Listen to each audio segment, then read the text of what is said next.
Yo, what's up, guys? Cory Sandhagen here. I'm joining my friends Ryan and Robin, longtime teammates and longtime buds, for their show, The Savage Gentleman. Make sure that you guys are checking it out. We did a lot of videos, so make sure that you guys watch all the videos.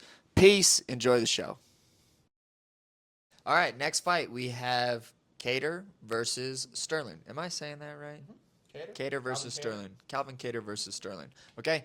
Obviously, Sterling going up a weight class may or may not make a difference. I think in this one, it's not going to make a giant difference.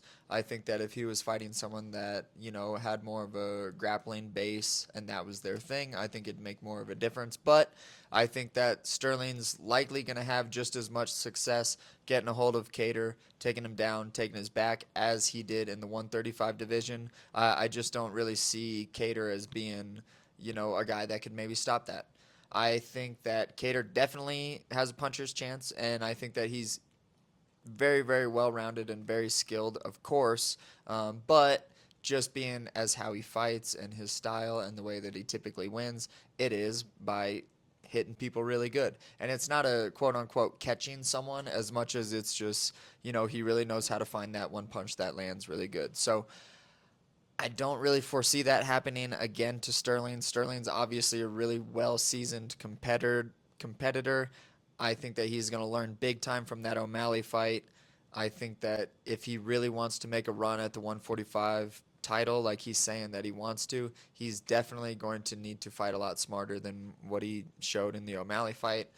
I think he's going to learn from that. So I got Sterling. I think he's going to take his back and just Sterling him. Maybe it'll go to a decision, but, I definitely could see him getting a rear naked choke or something like that as well. Boom. Robin, what Great you got for points. these guys? Great points. I think the last time that Calvin Kattar got taken down consistently, I'm forgetting his name. What was that Russian guy? Looks like Abraham Zabit Lincoln. Magomed. Magomed Sharipov was the last guy to really out grapple Calvin Kattar, and he really put it on him in the grappling. Also, seeing the way you fairly easily and consistently took down Rob Font, who's his close teammate, leads me to believe the wrestling level in that camp may not be high enough to deal with what Aljamain brings. Aljamain's super aggressive. In a 3-round fight, I think he can really put the wrestling on, put the striking on, find those back takes. I think Aljamain can win this fight.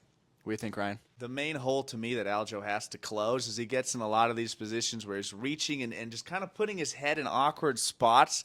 He doesn't necessarily keep his opposite hand super tight the way he's going, and he gets away with it a lot for shooting for takedowns and throwing funky kicks from interesting angles, and doesn't have a traditional striking base in any typical It's sense. caught of up the to word. him at certain points. It's caught up to him, and reaching for Sean O'Malley got caught there.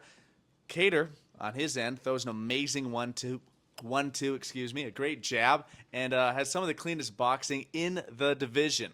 I do think it's a bad style matchup for him. I think this could look a lot like Aljo's recent performances where he ends up on the back, chasing submissions, chasing a finish, but he's going to keep it in a grappling sense. He's going to be a little smarter with his entries.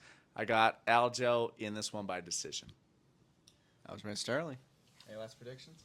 I got Aljo by knockout. Let's go crazy. This is a Savage Gentleman's podcast, so, let's go crazy. I got Aljamain Sterling by knockout. First minute of the fight. Ooh.